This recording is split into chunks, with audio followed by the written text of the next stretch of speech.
देखें, एक ऐसी कौम जो गौमूत्र को पीना सवाब समझती हो और पवित्र समझती हो, एक ऐसी कौम जो कोविड के दौर में दवाइयों का इस्तेमाल ना करती हो और गोबर को जो है वो अपने जिस्म पे मल के बोलें कि हम पवित्र हो गए, अब कोरोना का बाप भी हमारा कुछ नहीं कर सकता। एक ऐसी कौम जो पीएचडी करने के बाद भी एक बंदर के आगे सजदा रेज़ हो जाती है, आप उसको नहीं समझा सकते। वो सांप। अच्छा, ये जो कायद-ए-आज़म मोहम्मद अली जिन्ना ने कहा था कि हिंदूज़ आर इनकरेजेबल, नाकाबिले हाँ, इस्लाह है वो यस, हिंदू, यस। ये वही मेंटालिटी की आप सर, बात कर रहे हैं? कायद-ए-आज़म को तो छोड़ें ना, आप दलित से पूछें, आप शूदर से पूछें, जो खुद को हिंदू कहते हैं, उनके साथ ब्राह्मण क्या कर रहे हैं? उनके पूरे जिस्म को नंगा करके, बाल कटवा के, टैटूज़ सर, माथे और पूरे जिस्म पे बनाए जाते हैं कि दूर से आए तो पहचाना जाए और हम अपनी गली बदल लें कि हमारी गली जो है ना वो खराब ना हो जाए। अगर कोई गलती से अनजाने में इनके घर में दाखिल हो जाता है तो ये वो ईंटें जहाँ-जहाँ उसके पाँव लगते हैं, उसे उखाड़ के पैर फेंक देते हैं कि घर नापाक हो गया।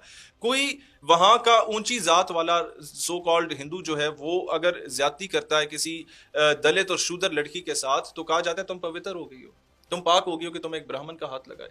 वो इनको अपने मंदिरों में नहीं आने देते। दिस इज पाकिस्तान, जिसने दलित और शूदर कास्ट की खातून को जो है नेशनल असेंबली का स्पीकर एजाजी तौर पे बनाया। दिस इज पाकिस्तान, जिसने माइनॉरिटीज के लिए रिजर्व सीट्स रखी नेशनल असेंबली में और सूबाई असेंबलियों में और सेनेट में। दिस इज पाकिस्तान की जिसकी अफवाज में भी, जिसके मीडिया में भी, जिसके हर इदारे में माइनॉरिटीज मौजूद है, जिसका chief justice of Pakistan Rana भगवान दास पे मैं समझता हूँ कई चीफ जस्टिस कुर्बान हो, जो वो देर सिंसियर विद पाकिस्तान। लेकिन as far as Quaid-e-Azam ideology is concerned, वो उस स्पेसिफिक हिंदुत्व जो आइडियोलॉजी उसके बारे में उन्होंने कहा था, जो शिवसेना की है, जो आरएसएस की है, जो बीजेपी की है, जो संगठन शुद्ध ही आर्य समाज ब्राह्मण समाज वालों की है, और उस पर कायद-ए-आज़म दुरुस्त है।